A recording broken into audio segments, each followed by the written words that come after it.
তো hey guys, আমি আমাদের আজকে ছোট ছাদ বাগানের একটু ঘুরে দেখাবো। তো চলে আসুন। দেখেন কত বেগুন ধরেছে, দেখেন ছোট ছোট। তারপরে লঙ্কার চারা, ভেন্ডির চারা, তারপরে ধনে পাতা হয়েছে বৃষ্টির কারণে, সব ধনে পাতাগুলো মরে পচে গিয়েছে। তারপরে দেখেন কত কলমি শাক আর ড্রাগন ফলের গাছ হয়েছে।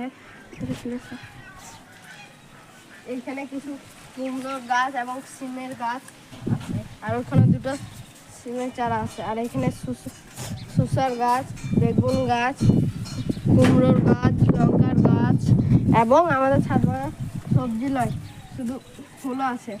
দেখেন হলুদ টেবিল ফুল, তারপরে লাল টেবিল ফুল, গোলাপিতে সাদাতে, নয়নতারাস, অনেক রকম ফুলের গাছ আছে। তো এটাই ছিল আমাদের ট্যুর। তো দেখা হচ্ছে নেক্সট মিনি ব্লগে।